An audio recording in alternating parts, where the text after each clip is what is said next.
होगी। जो इस लिंग रूप में मुझे लिंगेश्वर का पूजन करेंगे उन्हें सालिस्य समीप सारे सविष्टे सही पांचों प्रकार की मुक्ति प्राप्त होगी। ब्रह्मा विष्णु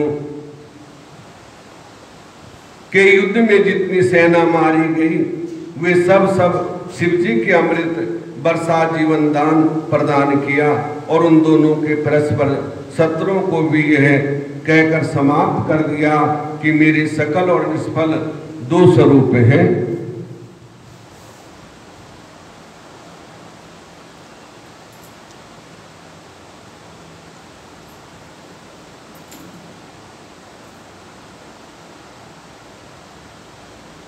दूसरा निष्फल सगुण रूप है।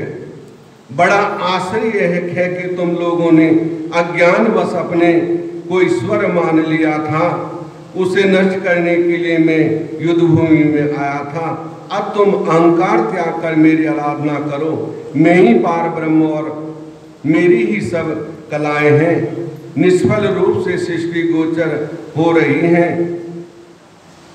मुझ गुरुदेव के वाक्य से सर्वदा तुम्हारे लिए प्रणाम है।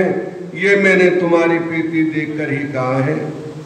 सतोगुण निर्गुण दोनों ये सब कुछ मेरा ही है और ब्रह्म ज्ञान देने के लिए मैं ही निष्फल रूप से प्रकट हुआ हूँ।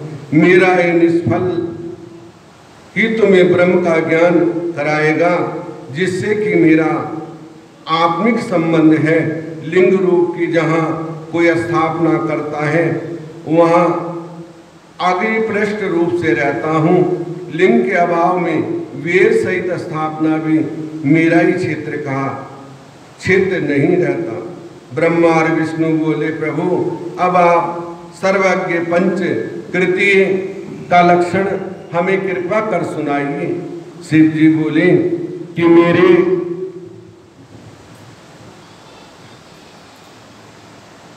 मेरे समस्त कार्य ज्ञान गुणे हैं।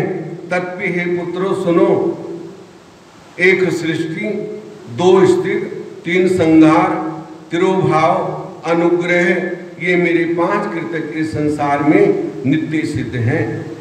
इसमें जगत के प्रारंभ का नाम स्वर्ग है, उसमें रखने का नाम स्थित नष्ट करने का संहारक अदत्त, बदल का नाम तिरोभाव और संसार का सर्ग से ये होने का नाम अनुग्रह है। इन्हीं कर्मों के द्वारा संसार का संचालन करता हूँ। इस पंचकृत्य को चलाने के लिए मेरे 5वां मुख है। चारों दिशाओं में 4 और सब मुखों के मध्य में 5वां मुख है, जिसे विद्वान लोग ही जानते हैं। जैसे तुम दोनों ने अपनी तपस्या से सृष्टि और स्थिति इन 2 कृतिज्ञों को प्राप्त किया है, ऐसे ही रुद्र और महेश भी संहार और तिरोभाव से कृतज्ञ को प्राप्त किया है, परंतु अनुग्रह कोई भी ना पा सका।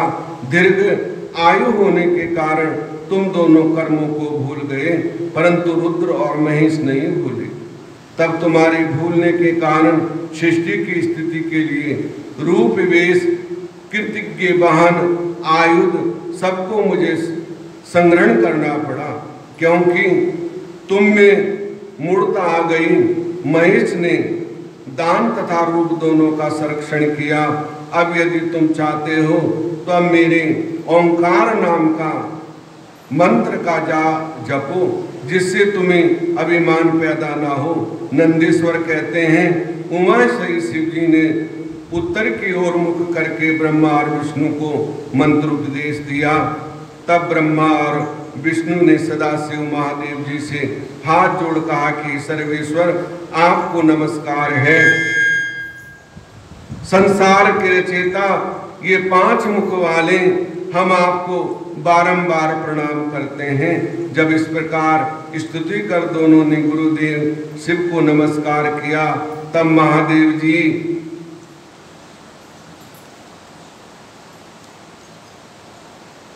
बोले, पुत्रों मैंने तुमसे सभी तत्वों का वर्णन कर दिया और वह मंत्र भी बता दिया, जिसको जप कर मेरे स्वरूप को भली भांति जान सकते हो। मेरा बताया हुआ ये मंत्र भाग्य विधायक एवं सब प्रकार से ज्ञान का देने वाला है। जो इसे मंगसिर में अर्धा नक्षत्र में शिव चतुर्दशी को जाप करते हैं और यदि अर्ध केतु में से प्रातः एवं सायंकाल को मेरा दर्शन करें तो वह भी भक्त वह भी उपयुक्त फल पाता है। मेरे लिंग स्तंभ और बेर मूर्ति इन्हीं दोनों का पूजन करना उत्तम है। ओंकार मंत्र से लिंग का पंचाक्षर शिवाय नमः मंत्र द्वारा बेर मूर्ति का पूजन करना चाहिए। इस प्रकार ब्रह्मा विष्णु ज्ञान उपदेश देकर शिव जी वहीं अंतर ध्यान हो गए। ओंकार का ध्यान और शिव पंचाक्षर मंत्र का जाप कैसे करना चाहिए? ओंकार का ध्यान अपने अंदर आत्मा में विलीन होके और पंचाक्षर का जाप नमः शिवाय, ये पूर्ण मंत्र है। नमः शिवाय बोल के मंत्र का जाप करना चाहिए और इतना करना चाहिए कि मन उसमें विलीन हो जाए। और जब विलीन हो जाएगा तो आत्मा शांत हो जाएगी। आत्मा शांत होगी तो आत्मा उस परमात्मा से मिल जाएगी। तो तब हमारा वो जाप पूर्ण होगा, पूर्ण रूप से। तब समझो हमने मंत्र को जपा है। अन्यथा जितना करोगे उतना तो फल अवश्य मिलेगा, ऐसा कुछ नहीं। थोड़ा करोगे थोड़ा मिलेगा, ज्यादा करोगे ज्यादा मिलेगा, लेकिन इतना करना चाहिए कि हमारी आत्मा उसमें विलीन हो जाए। ऋषियों ने सूत जी से पूछा लिंग कैसे और कहाँ स्थापन करना चाहिए, उसके क्या लक्षण हैं? सूत जी बोले, ऋषियों गंगा आदि पवित्र नदियों के तट पर अथवा जैसी इच्छा हो वैसा ही लिंग स्थापना करें, परंतु पूजन नित्य प्रति होता रहे। पृथ्वी समृद्ध द्रव्य जल में अथवा तेज अर्थ धातु आदि से बना हुआ जैसी भी रुचि हो वैसे ही लिंग की स्थापना करें। चल मूर्ति बनानी हो तो छोटी प्रतिमा बनावे, अचल मूर्ति बनानी हो तो बड़ी बनावे। शिव जी के लक्षणों से युक्त सिंहासन पर मूर्ति पधरावे। मिट्टी पत्थर लोहा आदि के सांचे से इन्हीं धातुओं का 12 उंगल का लिंग सर्वोत्तम होता है। इससे न्यूनतम फल होगा, अधिक का कुछ भी दोष नहीं है। लिंग या बेर दोनों की पूजा शिव पद को देने वाली है। लिंग स्थावर एवं जंगम दो रूप से है। स्थावर लिंग तरु गुलुम लता आदि में, जंगम लिंग कृमि कीट आदि में। विद्वान लोग स्थावर तथा जंगम में सुखपूर्वक अनुराग रखते हैं और इस प्रकार शिव पूजा करते हैं। कोई भक्त शिव की गोद में उमा पार्वती को बिठाकर उनकी पूजा करते हैं। शिव को गुरु जानकर स्नान वस्त्र गंध पुष्प धूप दीप तांबूल नैवेद्य अर्घ तर्पण और नमस्कार आदि करें। पिसी हुई मिट्टी में गोबर मिलाकर अथवा कनेर पुष्प अनेक प्रकार के फल गुड़ मक्खन भस्म अत्र या जैसी इच्छा हो वैसा ही लिंग बनाकर उसकी पूजा करें। कोई भक्त अपने हाथ से अंगूठे में ही भगवान का पूजन कर लेता है, क्योंकि अंगूठे को ही शिवलिंग मान लेता है। ये अंगूठा है, यदि कहीं मंदिर नहीं है तो इस पे जल चढ़ा लो भगवान का ध्यान करके कि प्रभु मैं आपको जल चढ़ा रहा हूँ, नित्य नियम कर रहा हूँ, तो अंगूठे का दर्शन कर लो, तो वो भी शिव का दर्शन है। लेकिन पूजा लुप्त नहीं होनी चाहिए, पूजा अवश्य करनी चाहिए, नित्य नियम अवश्य करना चाहिए। कोई भक्ति हास और कोई शिव मानकर उसकी पूजा कर लेते हैं। श्रद्धा पूर्वक शिव भक्त लिंग दान तथा लिंग का मूल्य देता है, उसे महान फल की प्राप्ति होती है। जो नित्य 10,000 शिव मंत्र का जप करता है अथवा जो प्रातः और सायंकाल दोनों समय 1000 मंत्र का जप करे तो उसे शिव पद की प्राप्ति होवे। ब्राह्मणों को पंचाक्षर मंत्र शिवाय नमः में जप प्रणव लगाना चाहिए तथा फल प्राप्ति के लिए गुरु से दीक्षा लेनी उचित है, परंतु ज्ञानी होना चाहिए। उससे भी ब्राह्मण हो तो अच्छा, और ब्राह्मण को नमः शब्द पहले बोलना चाहिए, अन्य वर्णों को अंत में नमो लगाना शब्द बोलना चाहिए। अन्य स्त्रियां अंत में नमो शब्द बोलें तथा ब्राह्मण स्त्रियों के को नमो शब्द पहले बोलना चाहिए। जो 5 करोड़ मंत्र जपे वो शिव के समान हो जावे। 1, 2, 3 अथवा 4 करोड़ मंत्र जपने वाला ब्रह्मादि का पद पावे। इस प्रकार जप और पूजन करे तो नित्य प्रति 1-2 साधु ब्राह्मणों को भोजन करावे। यदि कोई ब्राह्मण नित्य प्रति 1008 गायत्री मंत्र का जप करे, नित्य प्रति वेद शुक्ल को जपे तो शिव पद को पावे। इसके अतिरिक्त और भी बड़े बड़े मंत्र हैं। यदि कोई ओम ऐसे मंत्र को 1000 बार जपे तो उसे सभी मनोरथ पूर्ण हो। विद्वान को चाहिए कि एक वह अमर शिव क्षेत्र में निवास करे जहाँ कई मनुष्यों द्वारा शिवलिंग पधराया होता है। वहाँ की 100 हाथ भूमि शिव क्षेत्र मानी गई है।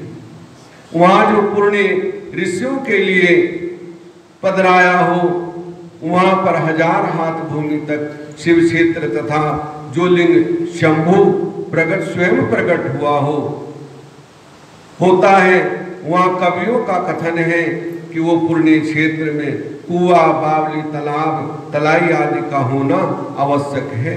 उसे शिव गंगा कहते हैं। ऐसे स्थान में दान जप करना सर्वदा कल्याणप्रद है। और से तो सभी जगह जो शिवलिंग है स्थापना की है वो पूजा योग्य है, लेकिन जहाँ साधुओं द्वारा मनुष्यों द्वारा उसकी स्थापना की गई हो वो अनेक फल देने वाला है। और जहाँ शंभु लिंग हो जो स्वयं प्रकट हुआ हो तो उसका तो कहना ही क्या है। जैसे हमारे 12 ज्योतिर्लिंग हैं और भी बहुत हैं जो प्रकट हुए हैं, ऋषियों द्वारा प्रकट हुए हैं, तपस्या द्वारा प्रकट हुए हैं। उनका दर्शन करना बड़ा महान है। ऐसे स्थान में दान जप करना सर्वदा कल्याणप्रद है। द्वादशम मासिक सपिंडीकरण, वार्षिक पिंडदान आदि शिव क्षेत्र में करने से सब पापों से मुक्ति करा देता है। शिव क्षेत्र 7 पांव 3 या 1 रात अवश्य निवास करे, विशेषकर कलयुग में तो और भी सरल है। इतना सुनकर ऋषियों ने कहा, सूत जी अब आप कृपा कर हमें ऐसी सभी पुण्य क्षेत्रों का वर्णन संक्षेप में सुनाइए जिनकी आश्रय लेकर सभी नर नारी शिव पद की प्राप्ति करते हैं। सूत जी बोले, ऋषियों शिव क्षेत्रों में पाप करना वज्र की तरह दृढ़ हो जाता है। अतः मुनियों पुण्य क्षेत्र में निवास करने पर किंचित भी पाप ना करे। जैसे भी हो सके मनुष्य को चाहिए कि वो सर्वदा पुण्य क्षेत्र में निवास करे। गंगा आदि नदियों में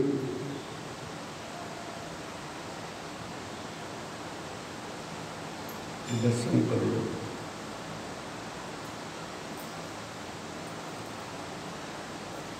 ये पंचमुखी बेलपत्र है, इसका दर्शन करना भी महान है। ये करीब 28 साल से मेरे पास है और इस पुराण में ही है। मिला था एक बार सावन में बेलपत्र तोड़ते हुए, तो संभाल के रख लिया था। तब से ये ऐसे ही शिव पुराण के अंदर रखा है। तो इसका दर्शन करना भी बड़ा महान है। तट अनेक तीर्थ 60 मुख वाली सरस्वती नदी बड़ी ही पुनीत है। इसके तट पर निवास करने वाला ब्रह्म पद को प्राप्त होता है। हिमालय से निकली सतमुखी गंगा नदी प्रतिपादन है। उसके तट पर वास करे काशी आदि अनेक पुण्य क्षेत्र में जिनके जाकर बसे, सोनभद्र के तट पर बसे, उसमें स्नान करे और वहां व्रत करने से गणेश पद की प्राप्ति होती है। जो पुण्य तीर्थों में निवास करता है, वहां जाके बसता है, तो उसके सभी पाप विनाश हो जाते हैं।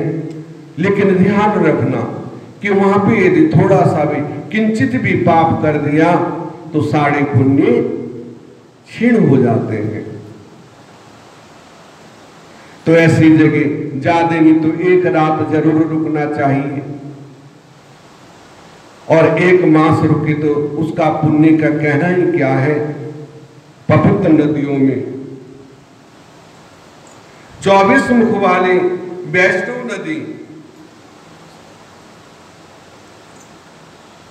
गोदावरी के तट पर बसेगी, जहां बसने से ब्रह्म हत्या, गो हत्या ये पाप नष्ट हो जाते हैं। ये 21 मुख वाली गोदावरी पुण्य लोक को देने वाली है।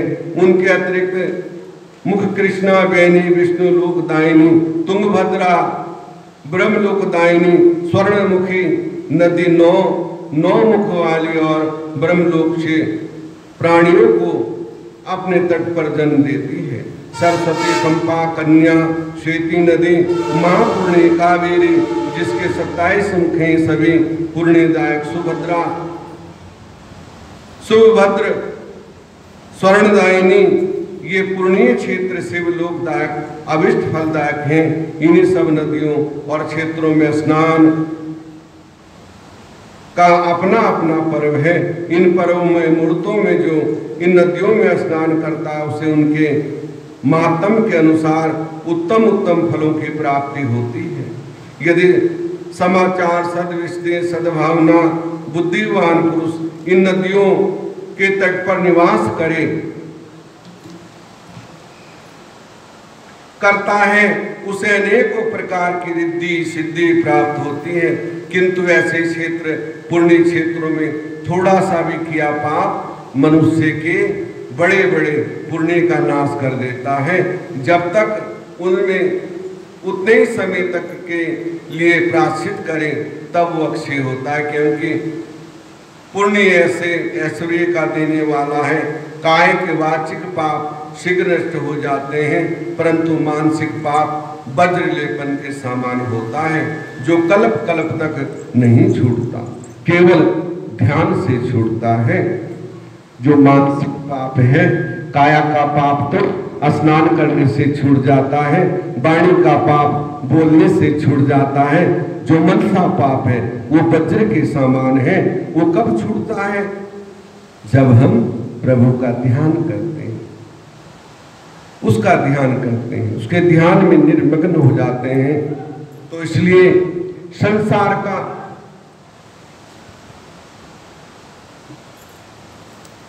संसार में हमारा जो हेतु है वो केवल ध्यान और भजन। कोई भी शास्त्र हम सुनते हैं, पुराण सुनते हैं, कथा सुनते हैं, उसमें अंत में क्या कहते हैं कि भाई भजन करो, भजन से ही कल्याण होगा। ठीक है ना? और मंत्र जाप भजन ही मुक्ति का हेतु है।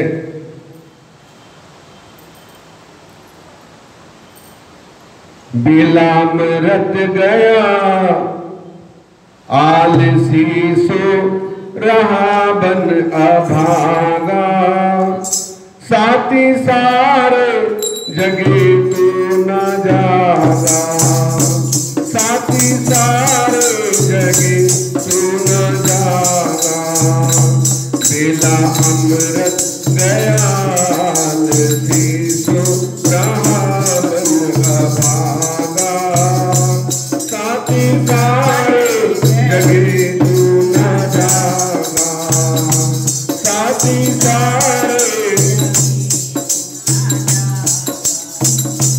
झोलियां भर रहे भाग वाले, लाखों पति तो जीवन संवारे। झोलियां भर रहे भाग लाखों पति तो जीवन संवारे।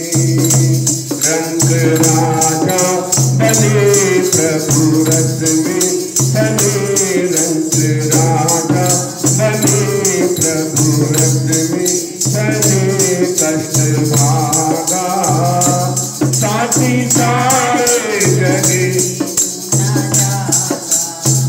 ओ साथी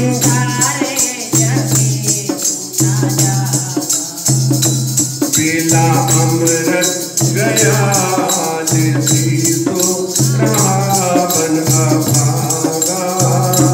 साथी सारे जगे तू न जागा। साथी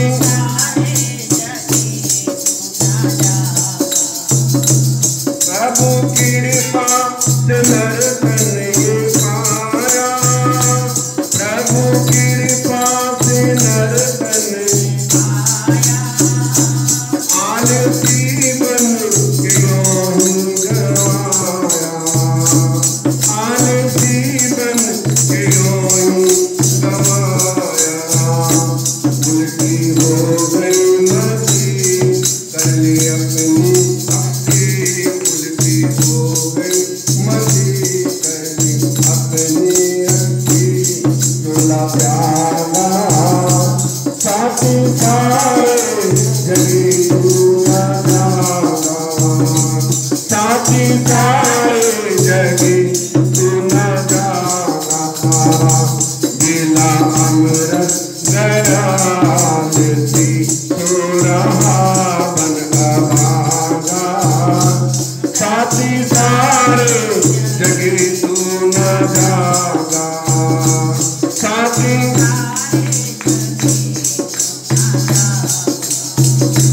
बेला अमृत गया तो रावण अभागा। साथी सारे जगे तू न जागा। साथी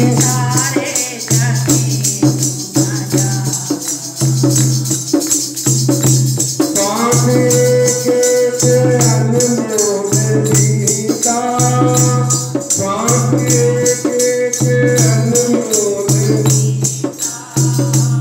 अमृत के बदले तुझको दूंगा।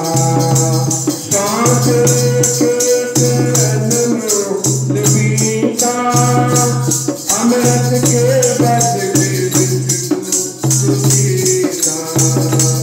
अमृत के बदले तुझको दूंगा। सौदा घाटे का कर हाथ माथे गुजर, सौदा घाटे का कर हाथ माथे गुजर। रोने लगा साथी सारे जगे तू न जागा। ओ साथी सारे बेला अमृत गया तो रावण अभागा। साथी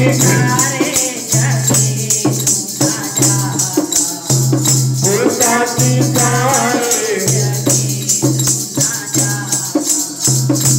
मानो कुछ भी न करूं बिचारा, मानो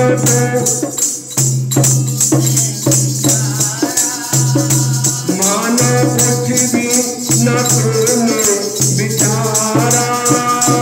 मानो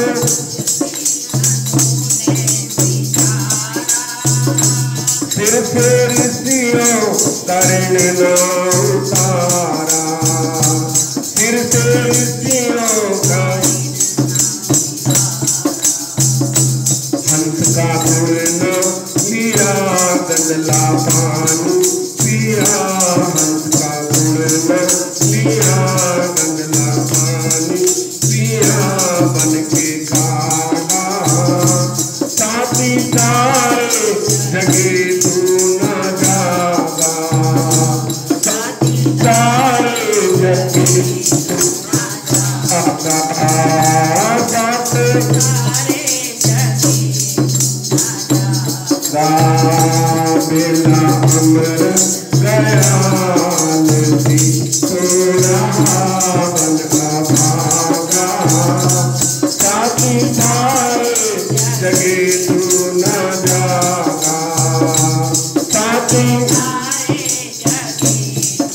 बोले सतगुरुदेव महाराज की जय, बांकी बिहारी लाल की जय।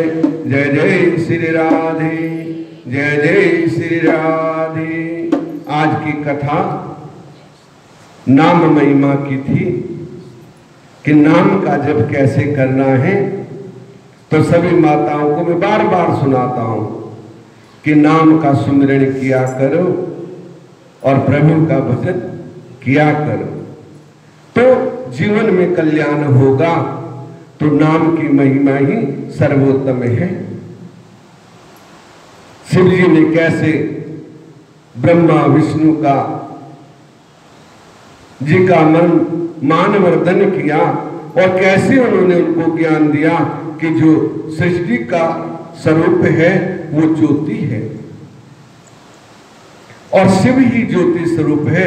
जैसे शिव की पिंडी होती है ना, शिवलिंग, शिव बाबा, वो सबके बाबा हैं, वो ज्योति स्वरूप है। वो एक में ही अनेक समाये हुए हैं। सभी देवी देवता उसके अंदर विराजमान हैं। तो भाई मेरी माताओं बहनों, सावन में जो शिव जी पे जल चढ़ाता है सच्ची आत्मा से, एक बिलपत्र भी भगवान के अर्पण करता है तो उसके कोटि जन्मों के पाप विनाश हो जाते हैं और कोटि कन्या दान का फल प्राप्त होता है। सच्ची भावना से एक बिलपत्र, ये नहीं कि बस बैठे रहो भगवान के पास, थोड़ा सा जल, एक बिलपत्र भी बहुत है सावन के महीने में, लेकिन भाव सच्चा होना चाहिए।